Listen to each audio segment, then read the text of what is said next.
Кыргыздарда баш кийимдин көп түрлөрү бар. Алар эркектердики жана аялдардыкы болуп экиге бөлүнөт. Аялдардыкына үкү топу, кеп такыя, шөкүлү, жоолуктун түрлөрү жана башкалар кирет. Бүгүн кыздар кийген кеп такыянын тигилиши жөнүндө сөз кылабыз жана ошондой эле Айгерим эже бизге анын бычылышын, тигилишин үйрөтүп берет. Assalomu alaykum Айгерим эже, кандайсыз? Алейкум ассалам, жакшы.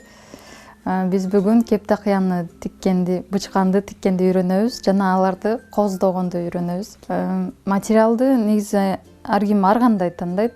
Мындай денеге жагымдуу, мындай жумшак, жылуу жумшак материалдарды колдонобуз да. Азыр биз бархаттан тигебиз. Бархаттын негизи мындай ворсу болот да. Мондайынан караганда башкача көрүнөт, мондайынан караганда башкача көрүнөт. Ушуга карап бычабыз. Мисалы бизге мондай ачык көрүнгөнү керек. Ошого карап туруп, баш жагын ушул жакка каратып бычабыз. Лекаланы азыр бул жакка коюп, үстүнө чийип алабыз. Үстүнө Мисалы, бир кеп такыяны тигиш үчүн канча метр керектелет материал? Жарым метр жетет. Подклады менен кошкондо жарым метрден көбүрөөк болуп калат да. Азыр мунун үстүнө мынтип ийне менен сайып чыгабыз. Бул жерде могул линия турат, ошол нить основы деп коет. Ошону могу жака параллельно кылыш керек да. Эмне дегенде ворсу ар жакка карап калат мунунчу. Ошентип туруп, мынтип эме ала беребиз. Ийне менен сайып. Тигирете сайып чыгабыз,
Бул подкладындагы тик-тик ушундай эле кылып туруп, бул жерлеринен бириктирип, анан үтүктөп, подкладынын ичине каратып, мынтип үтүктөйбүз да.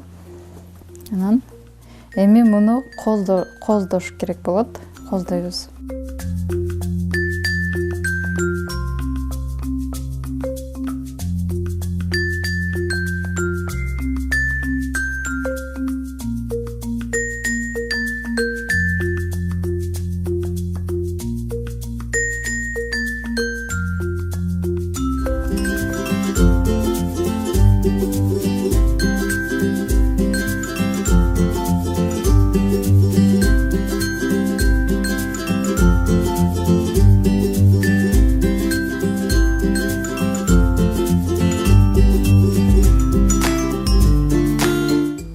Муну тегеретип, коздоп тигип алдык, ушундай кызыл жип менен.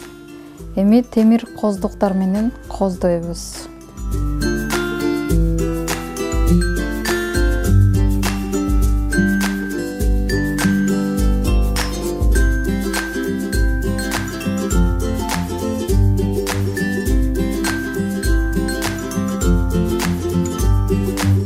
Коздуктарды дагы тигип алдык.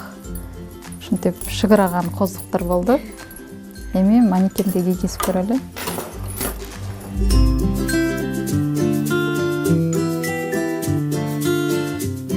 Эми муну чачты түйүп, мынтип эме алып кийет, ошон үчүн кененирээк болуп атат. Может, силер деле кийип көрсөңөр болсо керек. Эми башлаганбыз да? Биз көрсөңүз.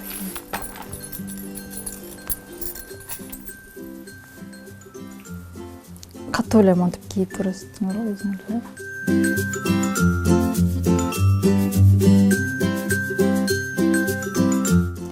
урматтуу теле көрүүчүлөр, мынакей сиздер көрүп тургандай кептакыя 1,5 сааттын ичинде даяр болду. Мына ушул кептакыяны даярдап берген, тигип ушул кооздугуна ар бир жигине чейин көрсөтүп берген Айгерим эжеге сизге ыраазычылык билдиребиз. Колуңузга береке. Мындан дагы көптөгөн чыгармачылыктагы ийгиликтерди каалайбыз. Мындан дагы кооз, мындан дагы өтө пайдалуу болгон буюмдарды, ушундай болгон баш кийимдерди тигип жүрө бериңиз.